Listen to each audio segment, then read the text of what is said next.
So I'm dropping Batgirl and the Birds of Prey. This is the first DC comic that I am dropping. I gave it a chance. I read the first 5 issues, skimmed through issue 6 and 7. I can't do it anymore. The fact that I made it 5 issues should tell you how much I tried, because this series is bad from issue 1. Holy crap, was it terrible! But I'll get into that in a moment. But yeah, this is gonna be the first DC issue that I'm dropping, and I'm not coming back to this one. For anyone who's interested, here's the issues that from DC that I have read and I'm all caught up on. Deathstroke, Red Hood and the Outlaws, Hal Jordan and the Green Lanterns, Supergirl, Aquaman, and The Flash. Currently, I'm reading Green Lanterns. I am at issue number 5.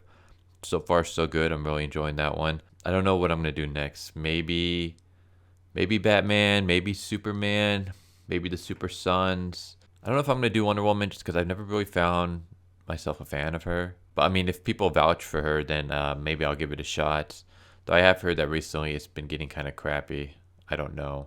I don't know if I'm gonna read Green Arrow just because, again, Green Arrow, kind of like Wonder Woman, he's just a character I'm just not all that interested in. I will read Cyborg. I haven't heard anything about that. Like, I haven't heard good or bad, so I have no idea how that issue is. I might read the Justice League. I've heard some iffy things on Justice League of America. I'm hoping that that series is good because I'm a huge fan of Lobo. So I'm hoping, hoping they didn't ruin him. I don't know about Suicide Squad. I'm a huge Harley Quinn fan. I fucking love her. I have a huge wall poster right behind me. Takes up like half my room. And then I have, I'm not sure if anyone has heard Sideshow Toys. They make excellent figurines. I have a couple of Harley Quinn ones. So I'm a huge fan of Harley Quinn, but I don't know. To be honest, I'm kind of burnt out on Suicide Squad, and I don't know if I want to read the new one. But getting back to what this video is about, Batgirl and the Birds of Prey, which kind of sucks because I've always kind of enjoyed Barbara Gordon as Batgirl. Reading Injustice 2, she is so awesome. Like, she is amazing in that. Even though they haven't done too much with her, what they have done is like cool. I'm like, all right, sweet. If they have, and I was expecting that Barbara Gordon, which was, I guess, my mistake. I was expecting a serious, no nonsense, but not broody or, dark, like Batman kind of character. So yeah, I was expecting Injustice 2 Batgirl, and I was completely wrong. There's also the fact that Black Canary, I like Black Canary. I know you're kind of wondering, like, well, how do you know Black Canary so much if you don't read Green Arrow? I've read a couple things of Black Canary, not much. I don't really know too much about her, but like the little things that I've seen from her, I enjoyed the video, and I love her from Injustice 2. And when I say Injustice 2, I'm not talking about the comics, like with Batgirl. I'm talking about the video game. Like, I really enjoy, that character in the video game series. So I was expecting, oh, okay, cool, Batgirl and Black Canary teaming up. I don't know who this Huntress is, but maybe she would be interesting. But yeah, it's terrible. Like I said, I was expecting maybe like Supergirl kind of. Because here's the thing, I was really worried about Supergirl. I was expecting maybe I've been reading too much Marvel, but I was expecting like Supergirl to go the way of Marvel, where it's like girl power, millennial tech speak, like OMG, WTF, LOL, forced diversity and all that stuff. But Supergirl is actually really good. Like, I mean, you can tell it's kind of targeted towards girls and especially like the younger audience. I'll say young adults, but there's enough in there that males, but there's enough in there that like men can enjoy and adults will like. It kind of reminds me, I guess, of the Young Justice cartoon series, where it's like it's for kids, but most of their like demographics seem to be like young adults and like people in their 20s and stuff like that. So yeah, Supergirl was really good. So I was expecting Batgirl to kind of go in that direction. I was so wrong. Oh my god, I can't believe how wrong I was. Batgirl is awful. From the get-go, the art is terrible. The art is the art is so bad. Here's the thing that kind of confused me. Because of the way the characters acted and the way they were drawn, I was assuming the characters were like teenagers. Like I thought, okay, maybe Barbara's like 16, 17, and Black Canary's around that age. Despite the fact that in the current Green Arrow, I think, yeah, Batgirl and not Batgirl, Black Canary and Green Arrow are getting married. So I'm like, wait a second, is Ollie involved with a teenager? That doesn't seem right. Um, but no, I guess they are adults, but they don't come across as adults at all. I mean, they are like bumbling idiots sometimes. They come across as teenage girls. Like that's what I assumed they were. Mostly because of the way they act and also the art style. So the art style is bad. I'm able to work with that. I've mentioned it in like a previous episode or two. When it comes to like comic books, mangas, if the story is good, I can forgive crappy arts. My whole thing is my background is I'm a writer. I can forgive crappy aesthetics if the writing and story and dialogue and characterizations are great. I used this example before. I'll use it again. Anyone look up the original One Punch Man, not the remake art, but the original One Punch Man. The art is terrible. Mob Psycho 100 by the same guy, shitty art, but the writing is so good. I mean, the writing is unbelievably good that I can overlook that. When it comes to video games, a game can have shitty gameplay, crappy graphics, but if the story is amazing, I will completely forgive it. One of my favorite games is Deadly Premonition, and the graphics are bad. I mean, this is a PS3 game with like PS2 graphics. The gameplay is pretty crappy as well, especially the fighting mechanics. They're so bad, but the writing and the characters are just so, there's just something so appealing about them that I'm able to forgive everything else.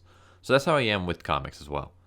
So I can forgive the crappy arts, but I know a lot of people that won't.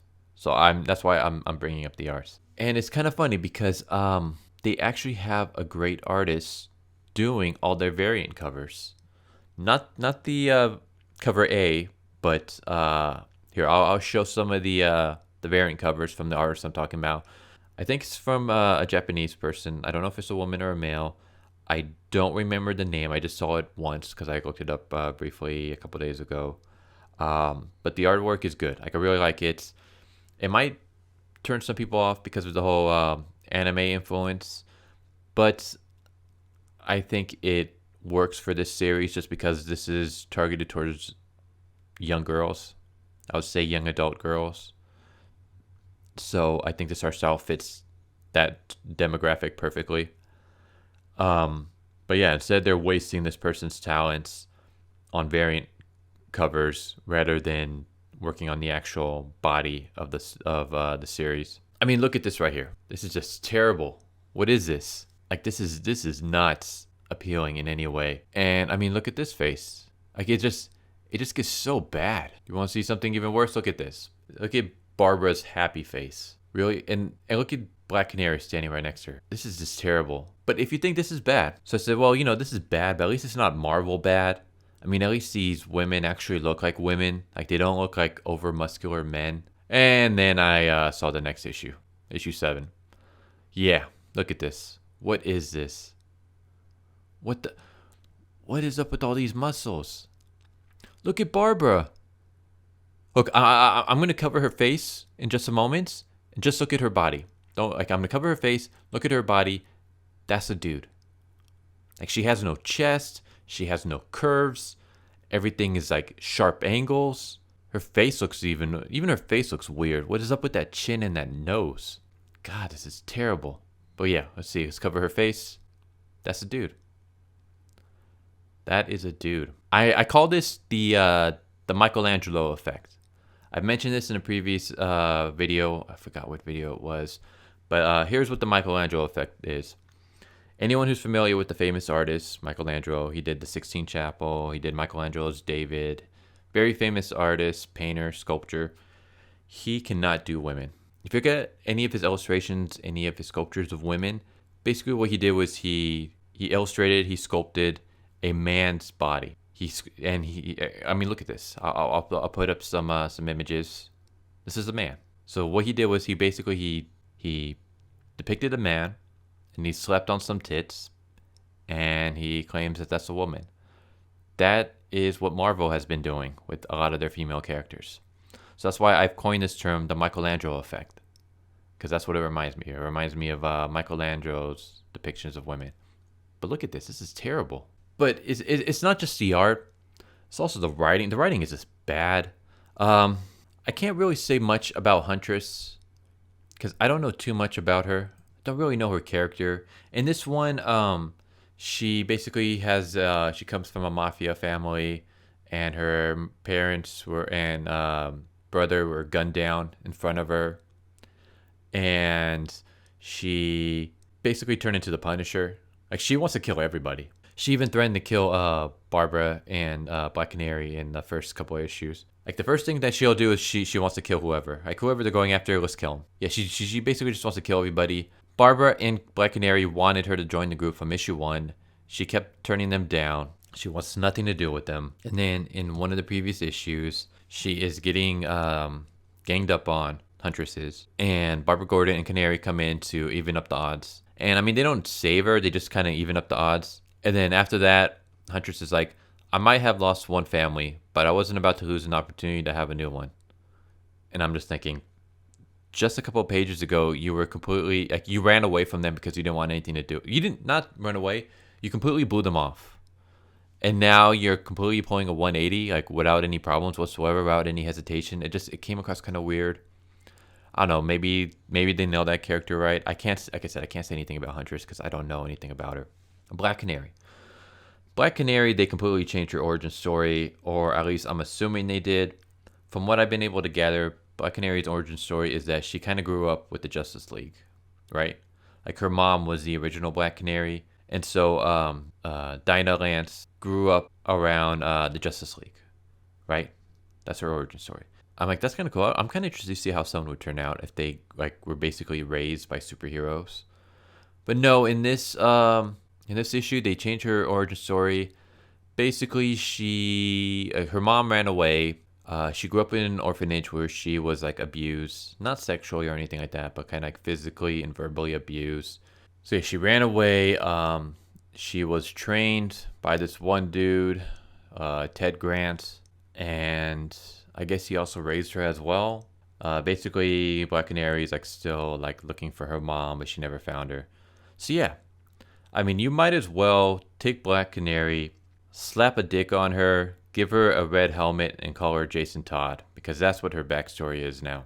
She's Jason Todd, an orphan who's mistreated, looking for his mom, trained by a superhero. That's Jason Todd. But that's just the origin story they gave Black Canary. And then you have Barbara Gordon, who like is completely out of character. It's just, oh god, this whole thing is stupid.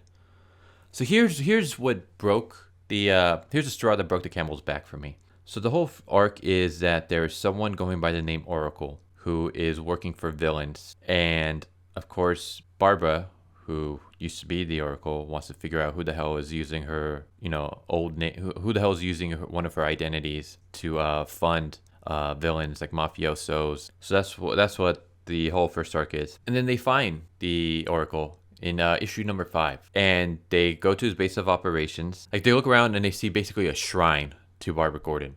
Like there's a bunch of computer screens everywhere depicting Barbara Gordon, both in costume and out of costume, at school, like at home, just like it's like really creepy. There's a display case with Barbara's costume. There's a display case with a batarang. There is Barbara's old prescription glasses in a case. Barbara's library card. So this Oracle is obsessed with Barbara Gordon. And it turns out to be this dude. And he basically tells them how he's a huge fan of Barbara, blah, blah, blah. He wants to help them. He wants to be the new Oracle. And Barbara's okay with it. And I'm just thinking, really? Like, this dude has, like, photos of you, like, in your house. He keeps your prescription glasses in a case. He keeps your fucking library card in a case. And you're going to trust this guy? Like, this guy has, like, date rapists written all over him. And no, I'm not saying that because of his appearance. I'm saying that because, like, his whole base of operations is a little shrine to Batgirl. Why the hell are you gonna trust this guy with your life? Like, what the hell's wrong with you? But she does. And it's kind of dumb because in the previous issues, he sent you on a wild goose chase. He was constantly taunting you.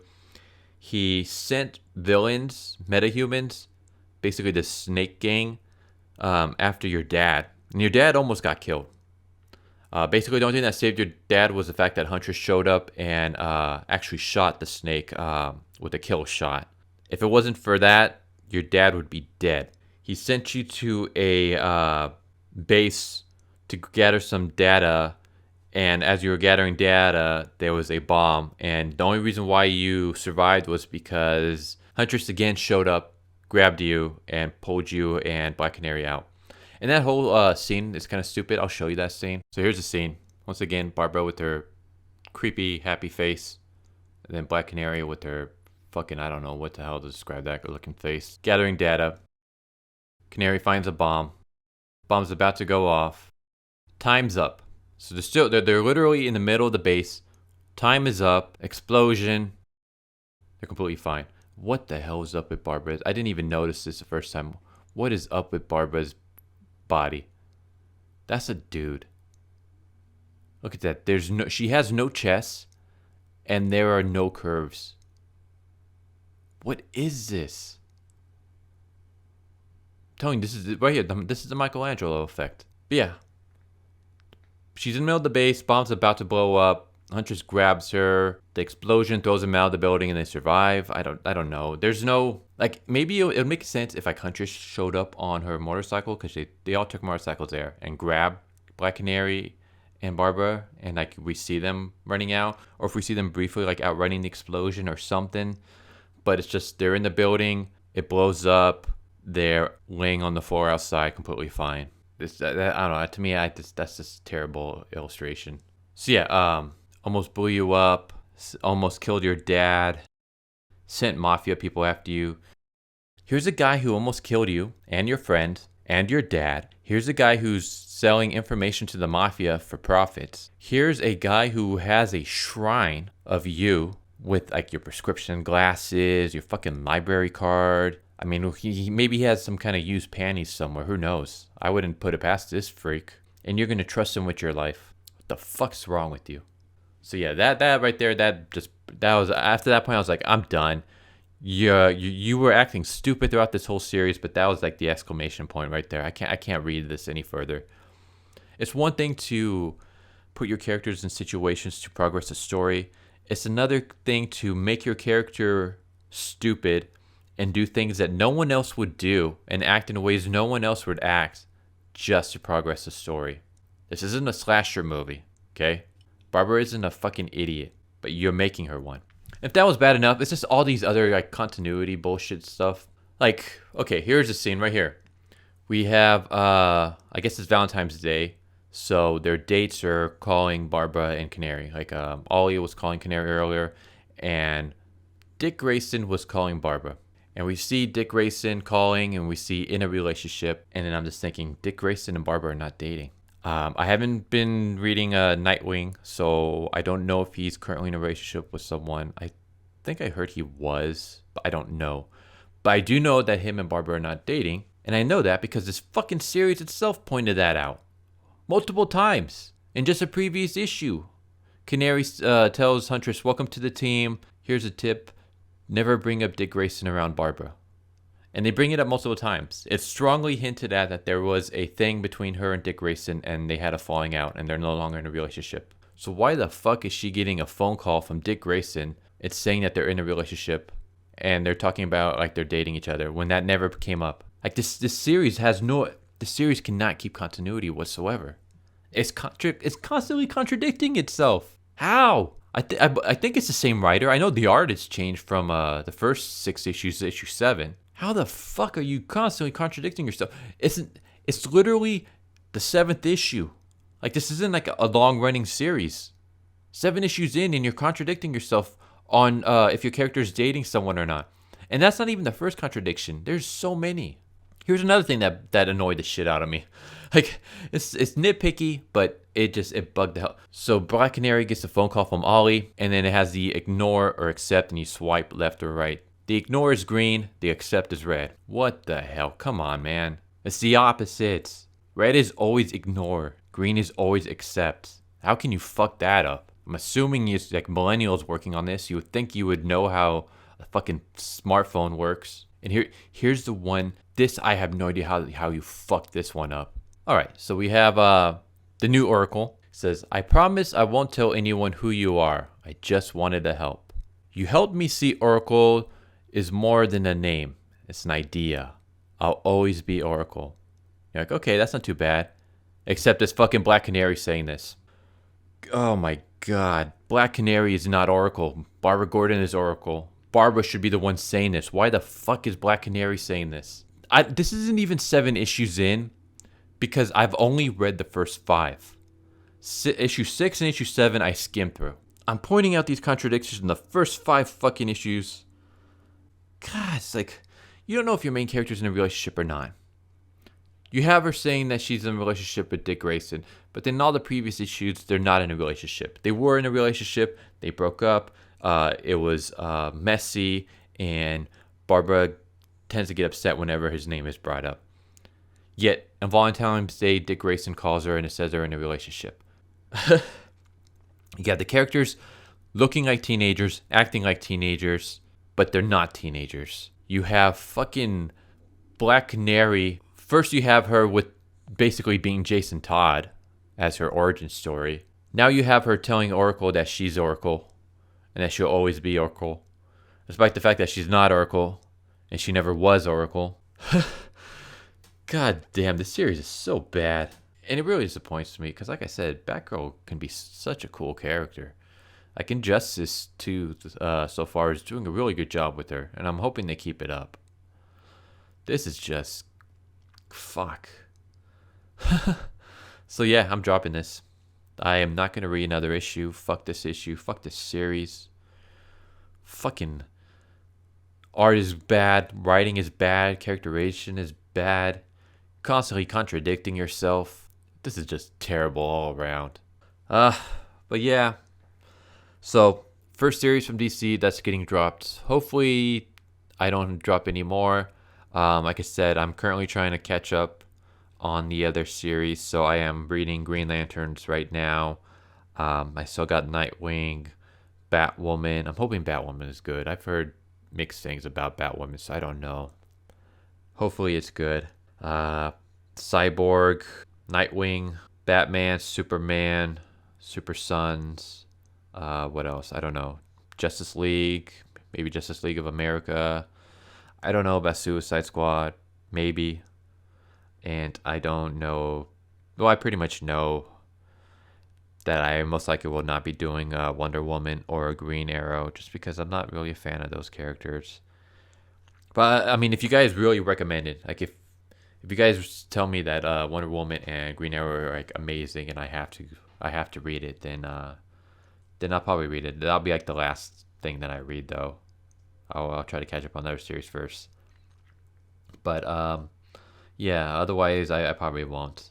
That's Batgirl Birds of Prey. It's garbage, and I am dropping this series. So yeah, hope you guys enjoyed this video, and I'll catch you guys all next time. Later.